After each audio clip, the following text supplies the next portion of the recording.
Hey everybody, welcome to the Green Grind Podcast, where we discuss real experience, real struggles, and real business. My name is Leroy Maines with Brilliant Porters Landscaping, and of course we have Corey Ballard from Ballard Incorporated, Ballard Products, and Perfect Cut Site Maintenance. And behind us, right over here, we've got Kaz, who gets it from our mouth to your ears. So one of our taglines is real struggles, and today we're going to talk about real struggles. Everybody's really good at talking about how good their business is doing and how great everything is, and I think sometimes we forget how difficult it can be to own and operate your own business and run your own business. And there are a lot of struggles that we struggle with daily, and it's not just my business, it's not just Corey's business, it's a lot of people's businesses, and it's not, a lot of this too is not just related to the green industry. It's related to everything in general, and the number one thing I think that everybody is struggling with right now, if you're in the lawn care business, the restaurant business, any service industry, you own a gas station, you own a quick lube, you own a mechanic shop, or you own a lawn care business, is labor. We are certainly struggling with it. Corey, I believe you guys have struggled with it, and there's a lot of people that are really struggling with it right now. Yeah, it's the ongoing conversation. I just used the restroom here. We're doing our podcast, and I asked a guy who owns a overhead garage door company. I said, "How's business?" He said, "Great." I said, "What's going on?" He said, "I can't find people." I think you guys know that everybody I talk to and everybody you talk to, and Leroy hit on about every business out there, but there's millions more, that it's people. How do we find people, and how do we find good people, and how do we recruit, and how do we retain, and I think that keeps a lot of people from growing their company, and there's that fear of, can I get enough people if I sell more work, and the economy is obviously really good out there today, and for most industries anyways, and so it's people, and in our business, we're in the people business. At the end of the day, I don't really care what service you provide. We're in the people business, and how do we get those people, and how do we create an atmosphere to keep them? And, in our industry, for Leroy and I in the lawn care world, we understand that we're not an end game for everybody. We certainly have some positions that can be career-oriented positions. And but, as a field guy, if you're on a landscape crew or lawn care crew, lawn tech, irrigation tech, whatever that looks like, we get that it's not an end game, and so, our goal at Perfect Cut is that you leave better than you started. And so we lose people, and we lose people on a pretty regular basis. And we understand that. We hope that we can shake hands at the end of the day, and they've got an opportunity, and we wish them the best. And but that's a challenge, constantly of, how do we find the guy to replace that guy that left for a better opportunity? And a lot of people say nobody wants to work these days, and I don't believe that to be true at all. I think I think every generation says the generation before them or after them is, these kids don't want to work these days. And I should say there is some truth to, I think kids today with devices and mobile devices and college is a must, for most people. And I think you're starting to see a swing in, kind of the message out there that college isn't a must for everybody, and that there's certainly trade jobs out there that you can make a great living at. And, and so, what are you doing in your company to attract people, and what are you doing to find people? Because there are people out there that want to work, guys, whether you need one guy or you need 100 guys.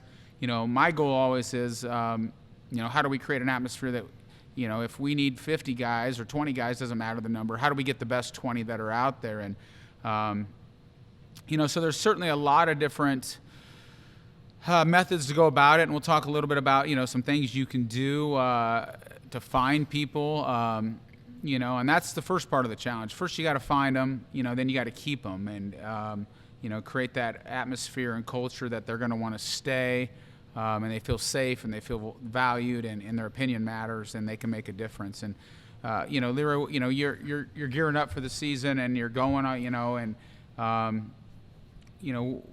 I think you've been interviewing some guys, and because we came out, coming off a tough winter, so some guys have been laid off at companies that maybe they didn't think they were going to get laid off because maybe there wasn't some cash flow, and we certainly have guys walking in our door every day as well. But what are you doing to get guys, and what's your process when somebody comes in? I think let's touch a little bit on kind of if I'm a new guy, do I walk in your front door? How they finding you, and what do you guys try to do to see if that guy's a good fit for you? Yeah, there's a lot of stuff that's going on right now, and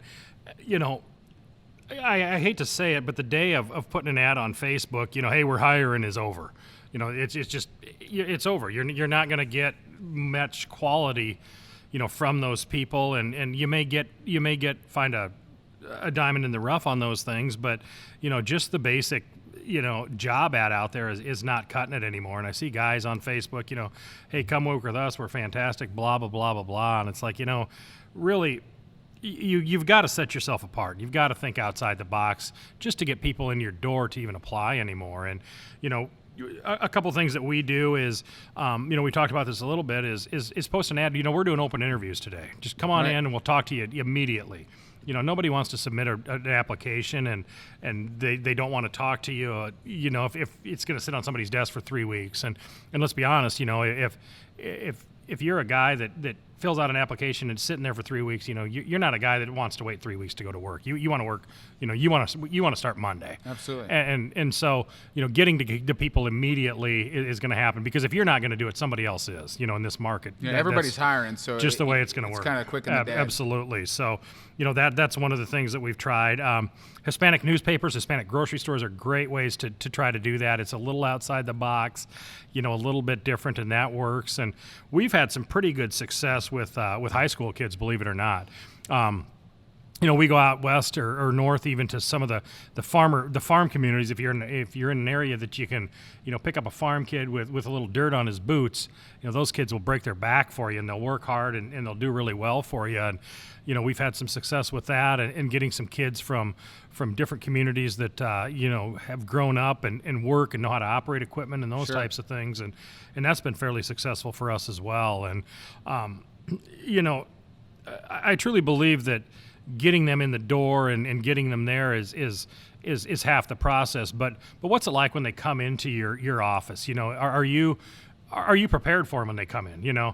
Are you a hot mess and you've got 4 phone calls and you're making them wait, and there's nobody greeting them when they walk through your doors for the first time, and your office is a disaster, and oh, I'm sorry, I forgot about you. Give me 20 minutes and I'll be with you. And that's a complete turnoff to somebody right in the beginning when they come through your door. So when you get these guys, if you're lucky enough to have somebody that, I think for every 10 interviews we schedule, we'll get 5 of them to show up. And if we hire all 5 of those, we'll get 2 to show up for work. I mean, that's just the world that we're living in now, and that's fine. I mean, it's the way it is. But when they walk through your doors, be ready for them, be excited to see them. Because you mentioned it. You get them there and you hire them and they come to work for you. That's only half the battle. You got to keep them. Yeah. Because a majority of these guys will leave for an extra 50 cents an hour, an extra $1 an hour somewhere else, unless you have created something that they want to stay for. And and I think that culture that we're going to talk about a little bit here, and I think that all starts from the very first time that they walk into your office. And that's a culture that you got to make it to where somebody wants to come work with you. 100%. I'm going to reiterate that again a little bit more. What does it look like and what does it feel like when they walk in your door?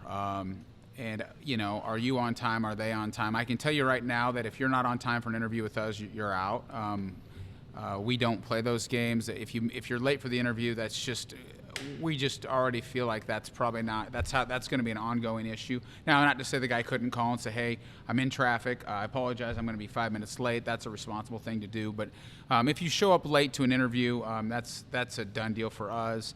Are you prepared for them? Is your place clean? And sometimes people think, well, I don't have a fancy shop. You don't have to have a fancy office. You don't have to have a fancy shop. But do you have a place for them to sit?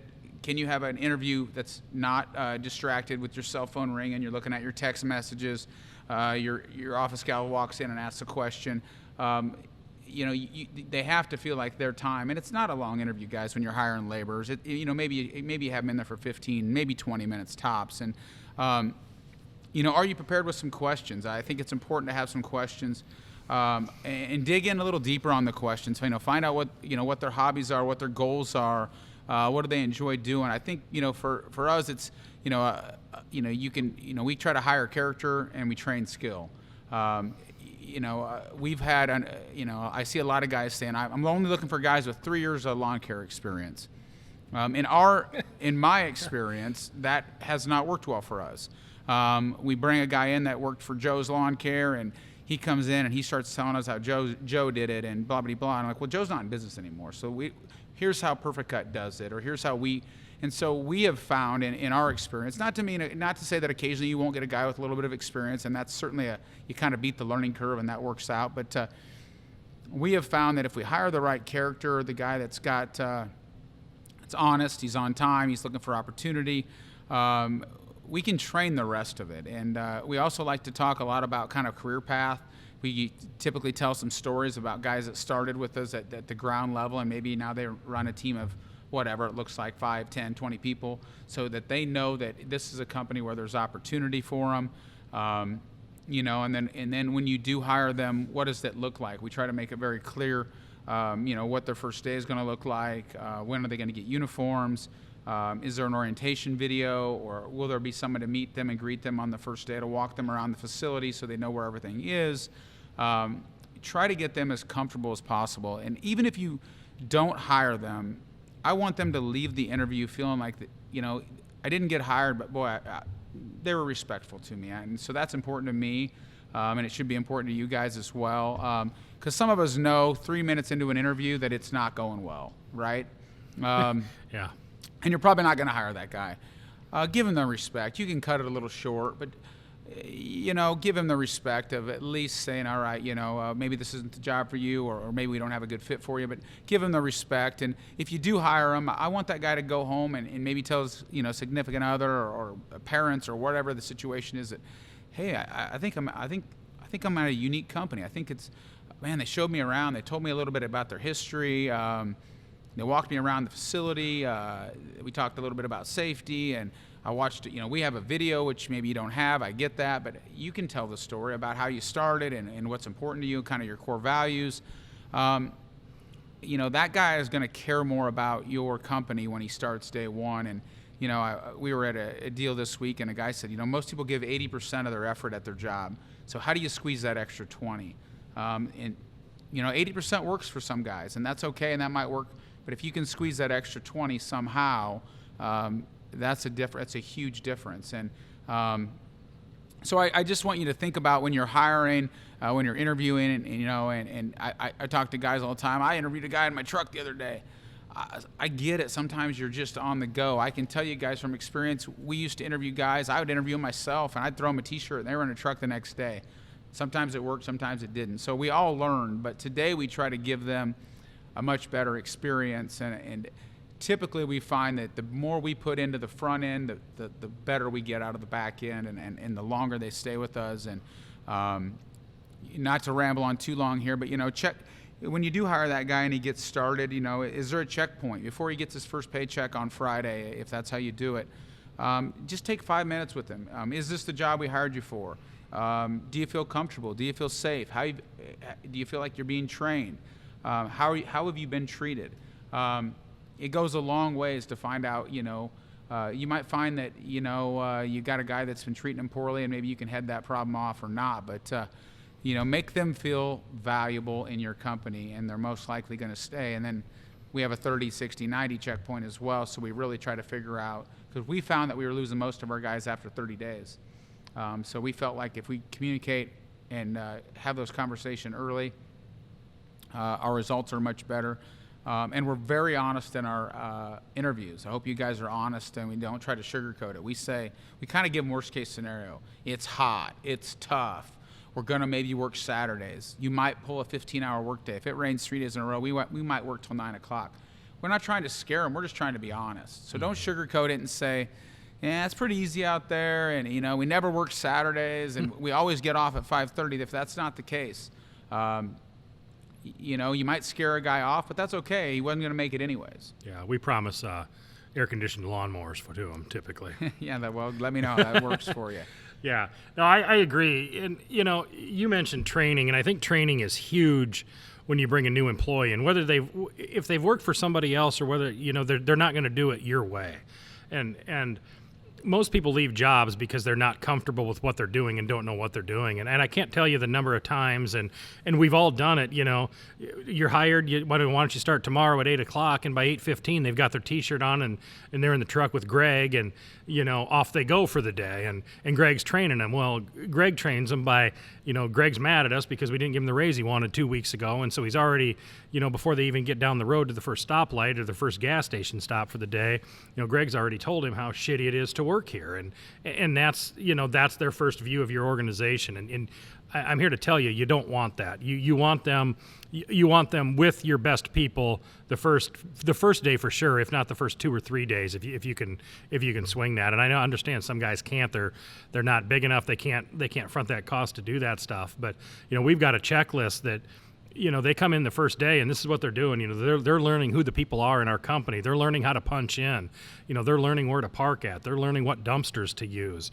We get them on a lawnmower, and I don't care if you've been on a lawnmower before. We're going to show you how to start our lawnmowers, and we're going to show you how to do the walk around on our lawnmowers before you even get out in the field and do those types of things. And that's just something that we have found, they feel much more comfortable, and they feel, a little bit more with our organization. Then, 2 days down the road when they go with Greg, and Greg says, these guys are jerks, they're horrible to work for, and those types of things, it's like, well, it didn't come off that way to me, So, yeah. So I think that's extremely important from day one, making them feel comfortable and making them feel they're a part of your organization. And I've interviewed guys before, and they're leaving other companies because the boss is kicking gas cans at the shop and throwing things, and you're not going to keep anybody like that. They've got to be a part of your team, and let's just be honest, we can't do what we're doing without these people.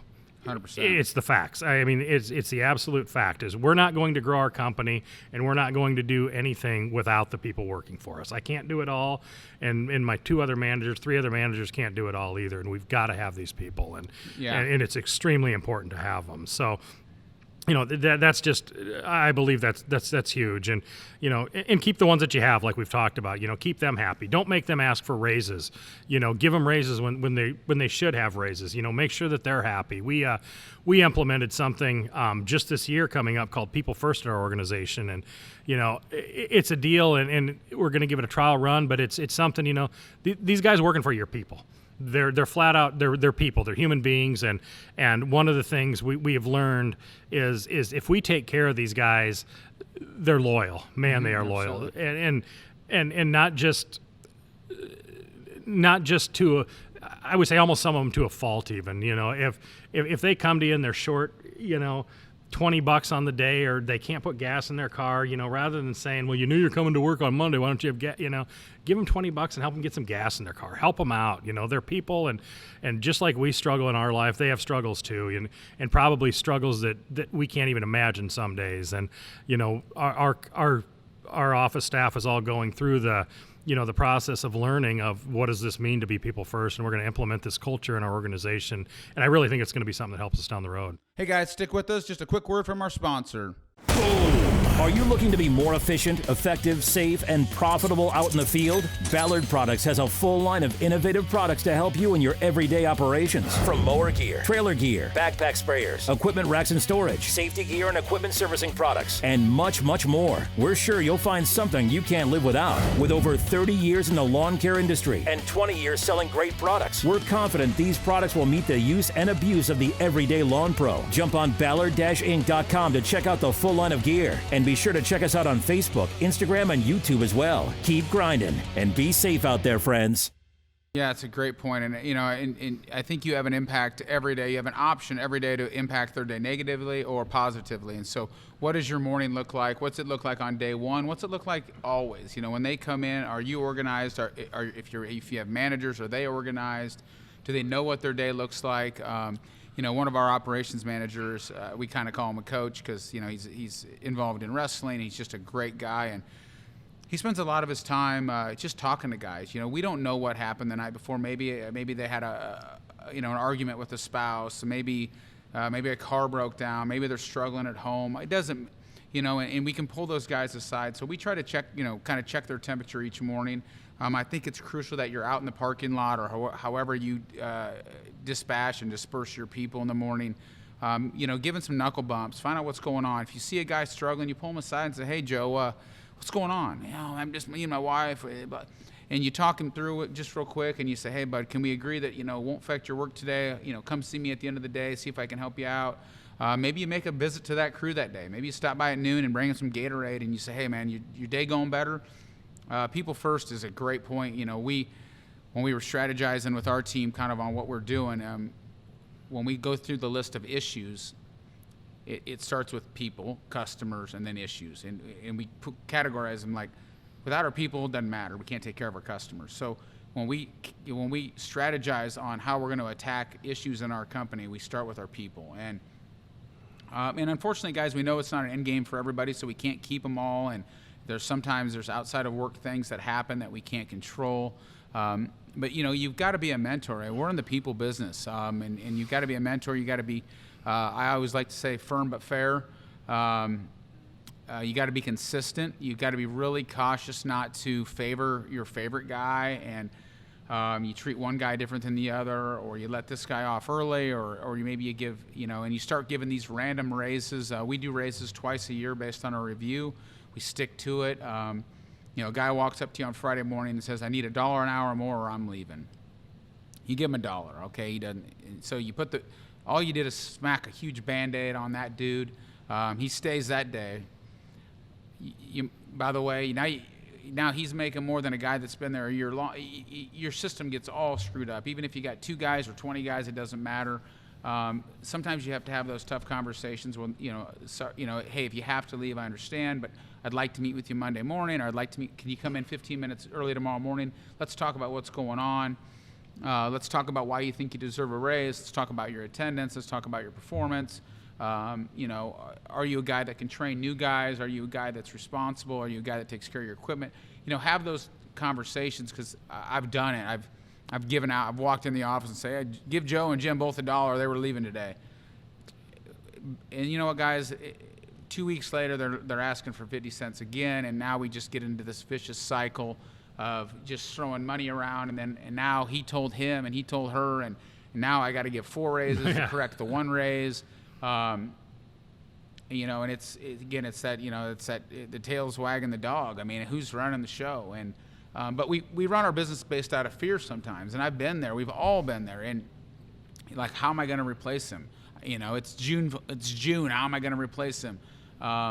It's tough, but sometimes you got to make those tough decisions, and you got to park a truck maybe, or you got to get out there yourself if you're a small guy. But at some point you've got to put your foot down, or before you know it, they're running the show. And we've all done it, and we've grown companies from 1 guy to however many guys you have today, and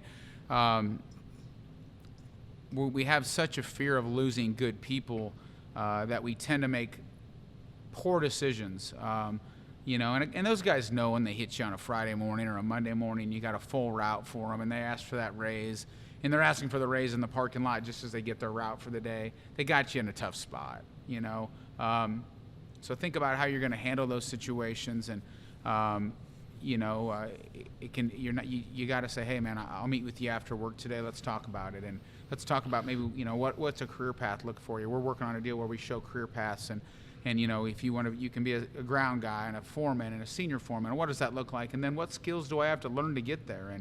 And we try to give raises based on skill and not based on tenure. Hey, I'm back again. I need $1. But just because you came back, you need $1? No, I got my CDL. Oh, fair enough. You got your CDL. You went out, you did something outside of the scope, or hey, I went and got my pesticide license. I know I don't even need it, but I went ahead and studied. I took the test. I passed it. Okay. So there's, we try to give them some things that they can do to better their ability, or maybe there's a role for that guy in the morning. Hey, you know what? You're going to walk all the trucks every morning and make sure they're clean of trash. Whatever it is, you're going to make sure that just verify that all the trailer brakes work. Whatever it is for your company, you give that guy a little extra. I'll give you a little more, but here in return, I'm going to ask a little more. Right. So you have to really work through what that looks like. And I just, man, you start throwing out raises to every Joe and Jim in the parking lot on a Tuesday morning, you're going to find yourself broke and with guys that are there for the wrong reasons. And and if guys leave you, we have a lot of guys leave that come back, and if they leave us on good terms, we're pretty open. If they leave and they put their 2 weeks in and they fulfill their 2 weeks and we shake hands and they go work somewhere else and they call a month later and say, that wasn't what I thought it was going to be, we usually bring them back, and they're usually pretty appreciative, and sometimes they last a long time. If that guy walks off a job site on a Tuesday and then 2 weeks later wants his job back, that's a no-go. Yeah, absolutely. I think that I see so many job ads out there too. Be creative with your job ads, but I see, we need a guy to help us mow lawns this summer, and you need to do this. You got to have a driver's license. You got to have a clean driving record. You got to be drug free. You got to do this. You got to do that. And you've eliminated in our industry 95% of the people out there by your stipulations. You got to have 7 years of experience and this, that, and the other. And it just doesn't work. Bring people in. We hire people that don't have driver's license. It's part of it. You can put them in a truck with a guy that drives. It's part of the thing. And just try to think outside the box and have a little bit of an open mind, and you'll probably get some more people. So let's talk here a little bit about the H-2B program. I know you guys have used it fairly successful. We've hired an attorney this year in our company to get us on the H-2B to bring up guys. And for those of you that don't know, it's a visa program where you can bring immigrants in from another country, and they work for you for a short amount of time. Ours, we're looking bringing them around April 1st sometime, and they go home mid-November, and it's a fantastic program. Not only for the employer, but for the people that are coming to do this thing too. They're for they in their home country, they're typically making maybe $1 an hour, or a couple bucks an hour. Minimal, and they come here, and it's government regulated, and it's a win for the company. It's a win for the employee. What's been your experience with that? Yeah, the H-2B program has been around forever. We were talking about it 20 years ago, and we just finally kind of explored it last year, and we used it. We brought some guys in, and it certainly helped our business. I encourage you guys to look at your state laws and talk to an attorney that knows what's going on. They usually specialize in immigration, excuse me, immigration law. And, there's certainly some challenges with it, but, there's opportunities out there if you think outside the box, and it might not work for your company, and it might. It's certainly a program that's been used for many, many years in the construction world and concrete and farming and ag and different things. So, we brought guys in, and it worked great for us. Again, there's some housing and transportation, of course, the language barriers. And so there's certainly things that you have to overcome, and I think there's a lot of fear with that of guys of, that's just way too much work. And it might not be a good fit for your company, but, there are options out there looking outside of the box. And, the other thing I want to hit on just real quick too is, talk to your current employees. The guys they hang with, the guys they run with on the weekends, usually are like-minded. They're probably in somewhat of the same industry. We try to do a referral bonus, and talk to those guys, and maybe they got a couple buddies that work for another lawn care company that aren't happy, and see if you can get those guys to incentivize those guys to talk to their buddies and bring those over. We found that to be one of our better tools. But just you've got to think differently. And Leroy's point is, there's a million ads on everywhere, guys. And I seen one yesterday just said, "You like working outdoors?" Well, no. Of course, no. I like, but you just have to be creative in what you're putting out there, and be cautious how many stipulations you put in there, because you might find a guy that gets in there, maybe he doesn't have a driver's license, but he can get one in 6 months, and so that eliminates him from even walking in the door. Maybe he's going to be great, and maybe he just made some bad choices, and maybe he can get his license back. Maybe he just had too many speeding tickets. Maybe he just forgot to pay a fine. I don't know. We've helped guys get their driver's license back. We've helped guys with legal trouble. We've brought in some guys that may have made some really poor decisions earlier on in their life, and they're extremely grateful for the opportunity and grateful for the job. And you've got to be open to it, and you've got to be open to what's out there. And again, once you get those guys, you treat everybody with respect, the same respect you expect to be treated with. Again, there's no name. We don't tolerate name calling. We don't tolerate any discrimination. We don't tolerate hooting and hollering we have a lot of women that work in our company in the field as well, and we don't tolerate any BS. And again, we have to protect our people, and people first. You know, we can't, guys. We can't do this alone. We got to have somebody's got to get those boots on the ground. Someone's got to get dirty, and someone's got to dig those holes and cut that grass, and they got to get out there. And if you can't find people, you're going to be a one-man show forever. Yeah, and I think too, there's no end in sight for this labor shortage that I know of at this point, at least for the next 4 to 5, 6 years that I can see, and you've got to hold on to the ones that you have, and you have to get creative with getting new people. So absolutely, but if you're interested in that H-2B thing, reach out to us, and we can kind of help you down that path. It's a lot of work, it's a lot of stuff, and you certainly need an attorney to do it, and it can be expensive. However, when you break it down, if you're getting a few guys and per man per hour, it's really not that expensive. Yeah, Lawn and Landscape magazine promotes it quite a bit. If you read that, or even read the online version, a lot of magazines are dead today. But you can Google it. The Google's a pretty cool tool, and just see what's out there. And there's just options, guys. And if you got to think outside the box. And if you're doing what you're doing and it's not working, try something different. Yep, absolutely. So other struggles that we deal with is breakdowns, everybody breaks down, lawnmowers break down, trucks break down, those different types of things. And what are we doing to have less breakdowns? We're still going to have breakdowns. Stuff's going to break. It's just, we were looking at you over at your building this morning, and one of your guys blew a tire on the interstate. Shit happens, like I like to say. And a couple of things that we have kind of started to do is ironically, the more maintenance you do on your stuff, the less it breaks down. I don't know if you're aware of that or not, but yeah, it's shocking.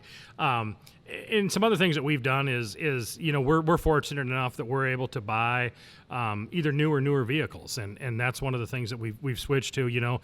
I said early on in our thing, we used to buy the crappiest truck that we could find because that's all we could afford at the time. And likewise, and it's just the way it worked. But we're in a better position now, and we buy new trucks or fairly new trucks, and that doesn't mean we go buy a $70,000 jacked up Denali and have our lawn crews pulling with that stuff. We buy smart trucks that work for us and that we can do, and that's certainly helped, and keeping the maintenance on things and cycling old equipment out so we don't have those breakdowns, because breakdowns cost money. They cost money to repair the stuff, and more importantly, they cost money when of dead time, when it's the downtime that kills you. That's exactly what kills you. And most shops, if you're not efficient enough and don't have a shop that you work with, and you don't have your own mechanic or don't have it, if you have most guys, if they're smaller, like most of the guys are, a down truck can mean a week before a mechanic can get it in if you're not able to fix it yourself. And that's a killer to some companies. And newer trucks, it certainly has helped us have the downtime kept to a minimum, that's for sure. So what are some things that you guys have looked at for breakdowns? Yeah, and I don't want to scare you guys and think, well, man, I can't afford new trucks. We ran junk for years. New doesn't mean, again, we look at trucks, and we've been really trying to get much more life out of our vehicles and mowers and different equipment. We go through a lot of our equipment in the downtime. And there's certainly things. Are the tires good? Are the brakes good? Does everything look mechanically correct underneath it? If you guys do a lot of salt and different things, salt just eats everything apart. And so we try to spend time going through our stuff, because we want guys to go out safe and come back safe. That's our goal. We want you to go home to your family every night safe. And looking at your equipment and trying to make it also comfortable for your people. I look at mowing. Mower seats is a good example. Some of our equipment, the seats are completely ripped off the mower, and it's uncomfortable. And you think about a guy sitting on that thing for 6 or 8 hours. You can buy an aftermarket seat for $250, and maybe get another year out of that mower. But maintain your equipment. I can tell you, we weren't perfect at it for a long time. Changing the oil on time. Are we greasing the zerts? Are we taking care of it? Are we sending tires out with the cord showing, and then it has a blowout on the interstate? And what happens? It blows out on the interstate. The trailer gets squirrely, slides, hits another car. Now we've got an auto. Now we've got an auto claim. That's a whole other subject. But we're doing a walk around of your vehicles each morning. Does it look safe? Kind of that tire kick. Tires look good. Trailer tires look good. Lights work. Tail lights work. Turn signals work. Are we good to go? Chains are on, balls hooked down on the hitch. Doing that quick it's a couple minute walk around, and so make sure your equipment that goes out is safe, but and have a strategy for do your guys have some basic tools with them? All of our trucks have toolboxes. So they can do a plug kit. We get a hole in a tire. Can we plug can we plug it and get to a gas station and air it up? Do they have maybe they got a small air tank with them? There's little things you can do depending on what your scope or your demographic looks like. And it seems like the further we got from our shop, that's always when accidents happen. Of course, yeah. They never break down 2 miles from our shop. They break down 42 minutes from our shop, and we've got a blown tire on the side of the interstate. Now we've got a crew sitting there for 4 hours and 3 hours trying to get it. Are we going to fix it ourselves? Are we going to get a tow truck? And how are we going to get that going? So, look at your equipment, do the maintenance. Again, it doesn't have to be new. We ran used equipment for years. Luckily today we buy mostly new, but we've also been able to get more life out of our equipment. As you know, most of this equipment these days is built much better than it used to be. You can get 5 years, 6 years, 7 years out of a mower these days, or a truck with 100,000 miles anymore. It's still good to go. It's just getting broke in if you're running diesel. So look at your equipment and try to make educated, decisions on what you're going to do to it. There's also a point when you can only put so much money in a vehicle, and I think we all have that where motor blows, you put a motor in it, and then 2 weeks later the tranny goes out. And you're like, well, God, I just put a motor in it. Now we got to put transmission in it. Next thing you know, you got $12,000 in a truck worth $4,000. That happens to the best of us. But maybe you go, you know what? I got $12,000 into it. We think we can get 3 more years out of this truck.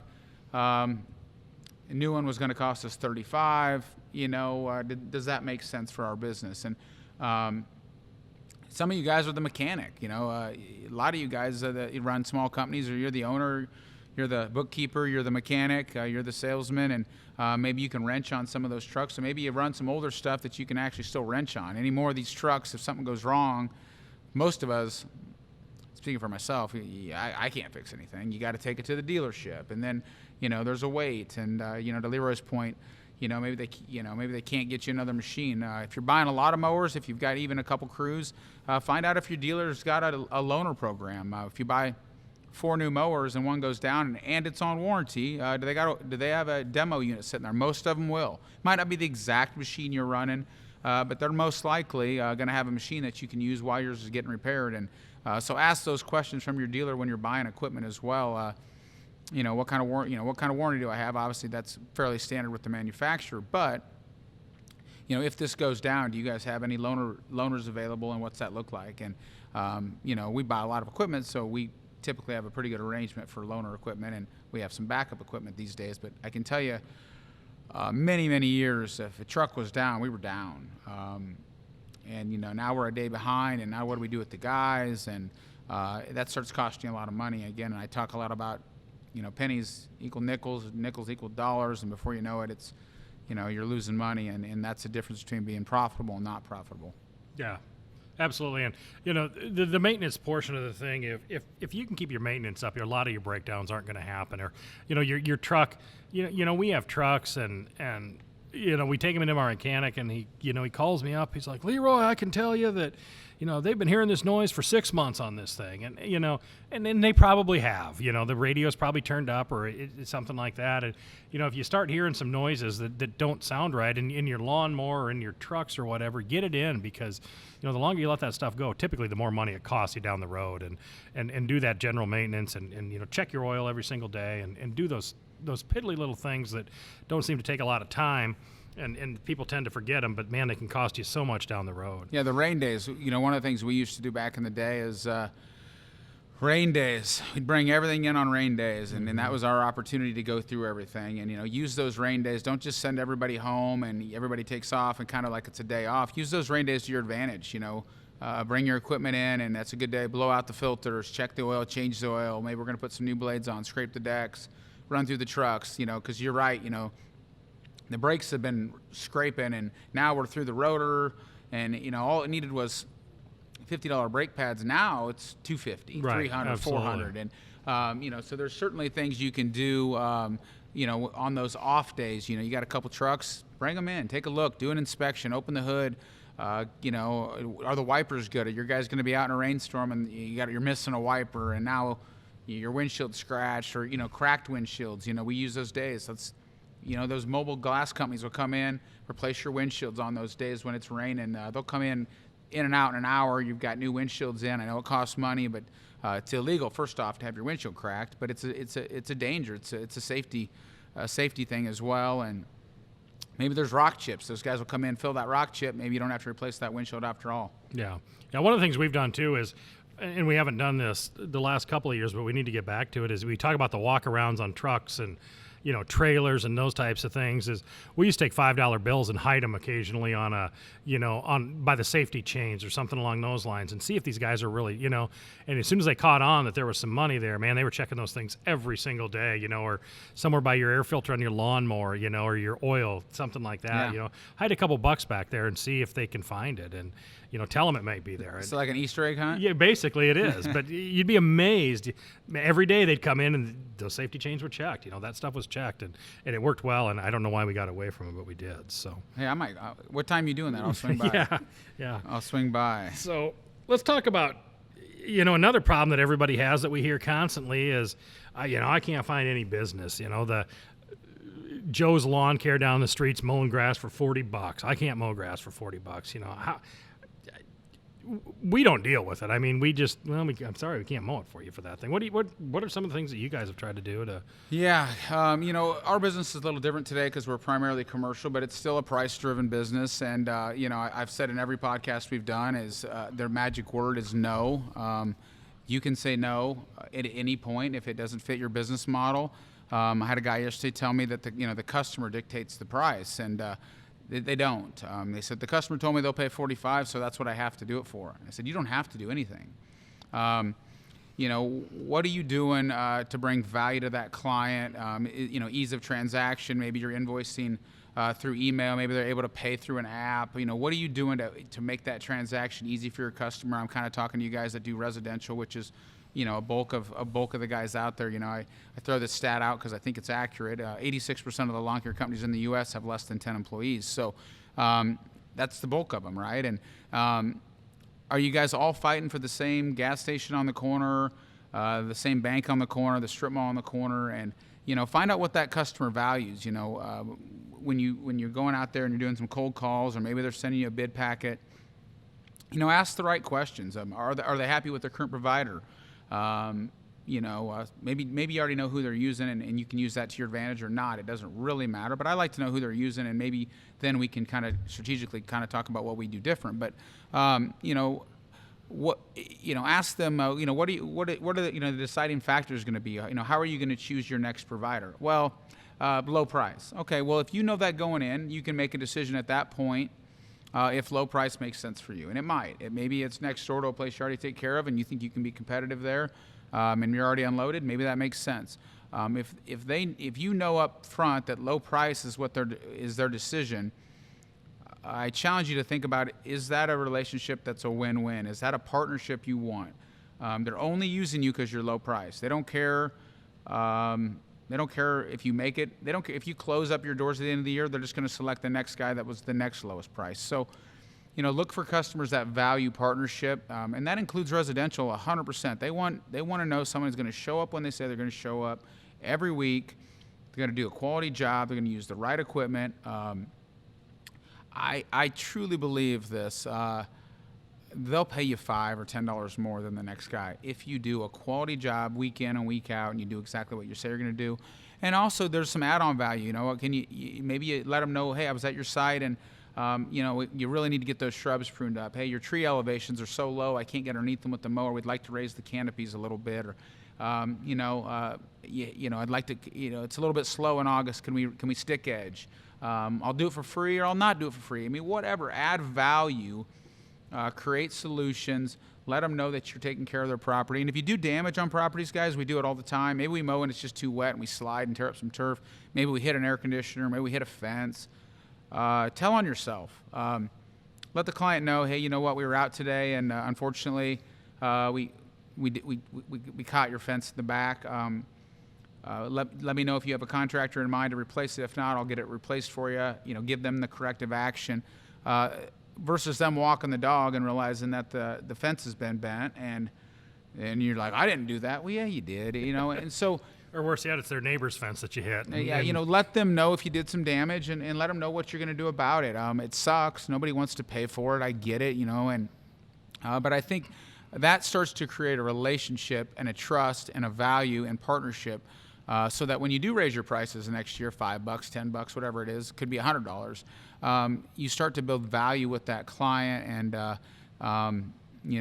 you're probably not going to see, we talk about, most of these people today, if you're in the residential world, most, mom and dad are both working and they're not home. They don't even see you. They just show up at Thursday night and their lawn's cut. They don't see you. So the days of shaking hands and talking to Mrs. Smith probably don't happen as much anymore. So you have to go up and beyond and communicate. Maybe you've had 3 days of rain and you can shoot an email. I encourage you to get everyone's email address, and you can put it in a group email, and maybe it's, hey guys, we're having an extremely wet May.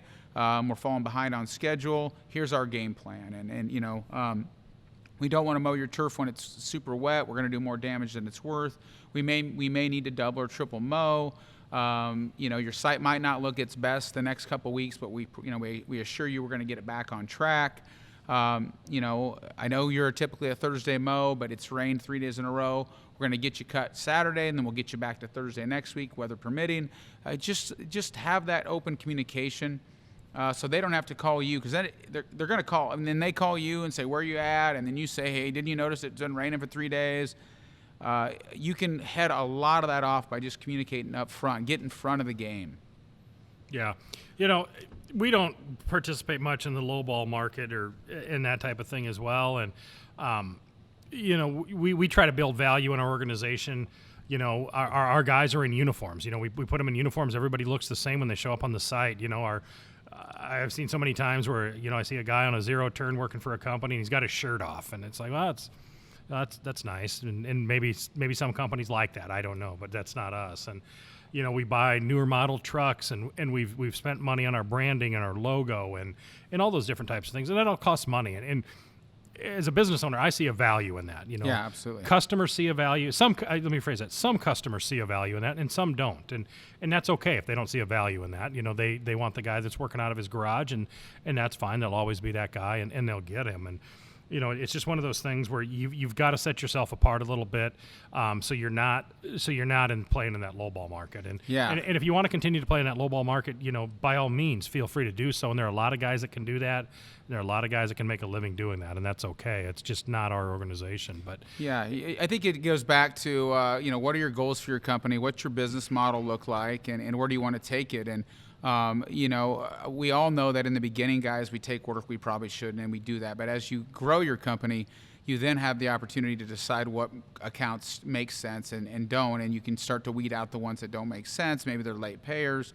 Maybe they're insanely picky, and I don't mean picky because they want a good job, but it's unrealistic what they expect. And so you can start to weed those out and start to find the accounts that make sense for you. And Leroy's spot on. I see so many guys, and no logos on the truck, no guys in uniform.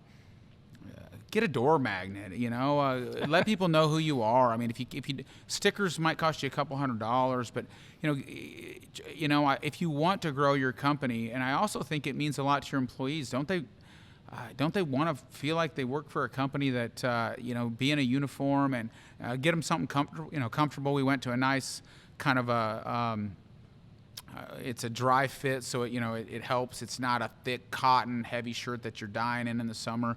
It helps your skin breathe, and it looks good. It's comfortable. We use a high-vis color.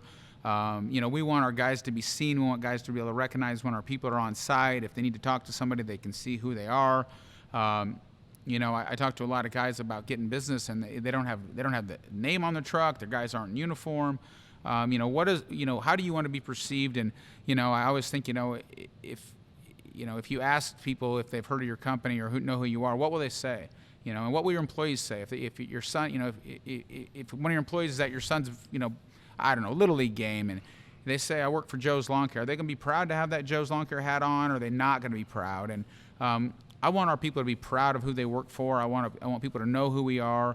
I again, it doesn't mean that you want to have 100 employees or 10 or whatever that business model looks like for you. You know, be proud of who you are. Be proud of what your company stands for. Make your stuff look as consistent as it can. It doesn't mean you got to spend a bunch of money on expensive collateral and marketing brochures and have brand new trucks and brand new paint jobs. We used to get $1,500 paint jobs at Maaco.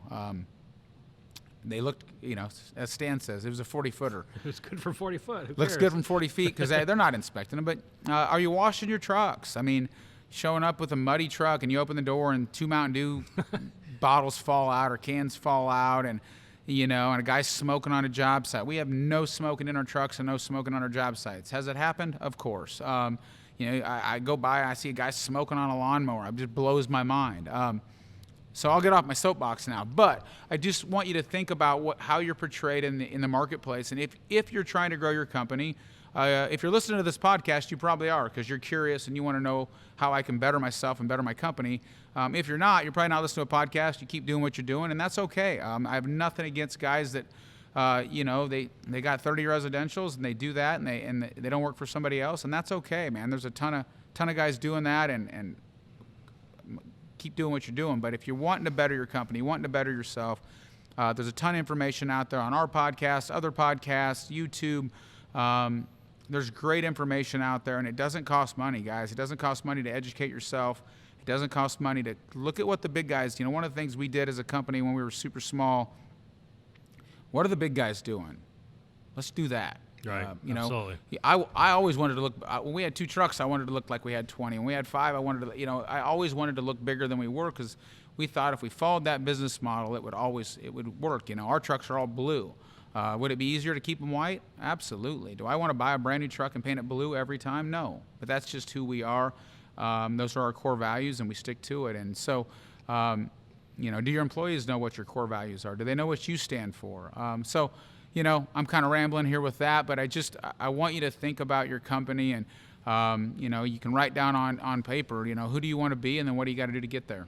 Yeah, and I think, too, going back to this lowball thing, and we've said it before, that the magic word is no, I can't do that.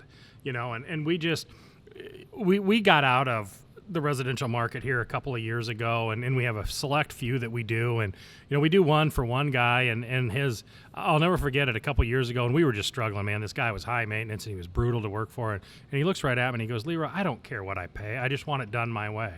And ever since then our relationship's changed with the guy, and it's like, we get it. We get it. We'll do what it takes, and we're going to charge you what it takes. And he's never complained since, and right. And he's okay with that. He's fine with that. And we got out of a lot of the multifamily housing type places as well, especially the homeowners association type things and the townhomes. And we had a meeting earlier this year with the company and a bigger company in town, and they weren't happy with who they had. And we spent all the time doing this and putting this together for them, and gave them a great proposal.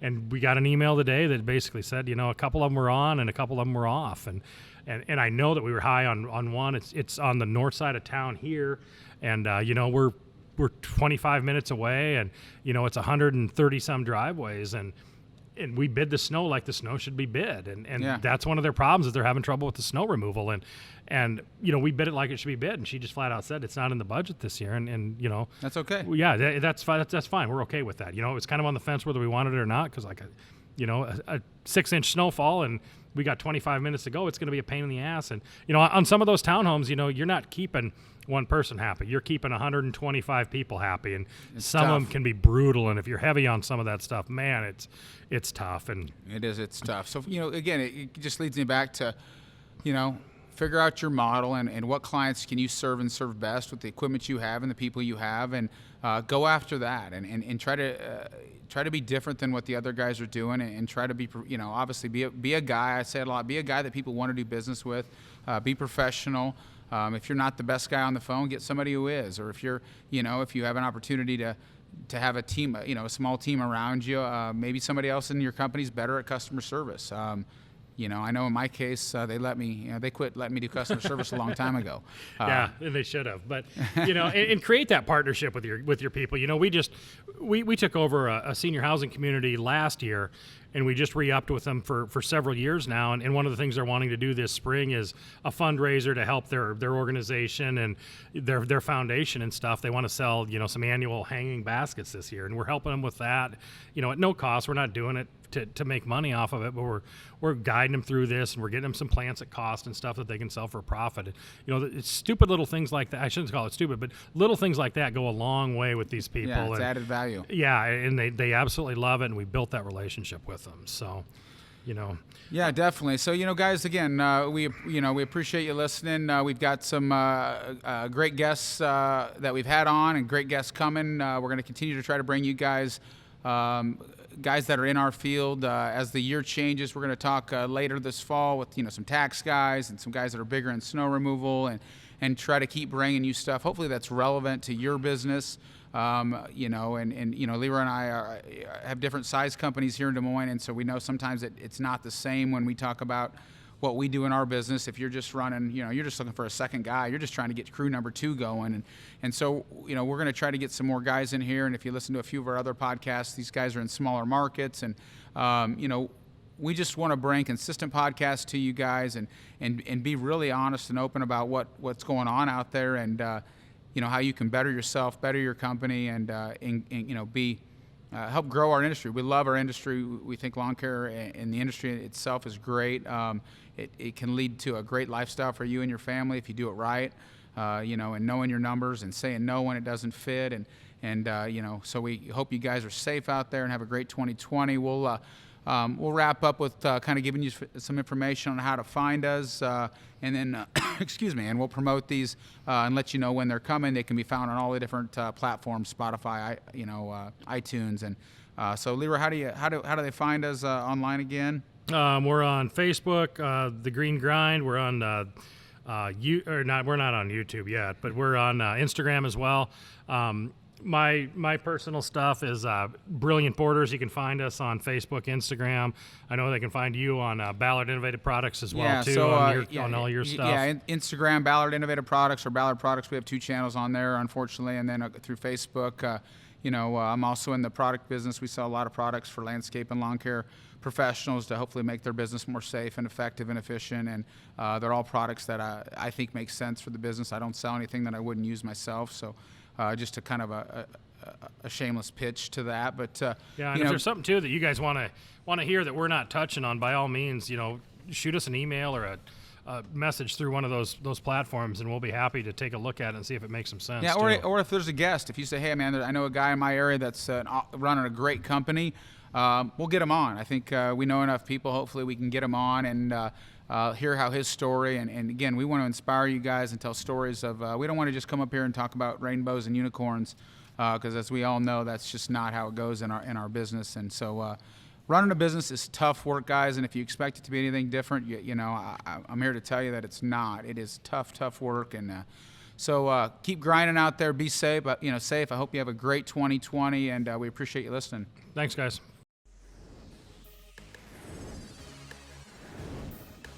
Hey guys, thanks for listening. We're going to wrap this up with a quick word from our sponsor. We appreciate the support. Are you looking to be more efficient, effective, safe, and profitable out in the field? Ballard Products has a full line of innovative products to help you in your everyday operations. From mower gear, trailer gear, backpack sprayers, equipment racks and storage, safety gear and equipment servicing products, and much, much more. We're sure you'll find something you can't live without. With over 30 years in the lawn care industry and 20 years selling great products, we're confident these products will meet the use and abuse of the everyday lawn pro. Jump on Ballard-Inc.com to check out the full line of gear, and be sure to check us out on Facebook, Instagram, and YouTube as well. Keep grinding and be safe out there, friends.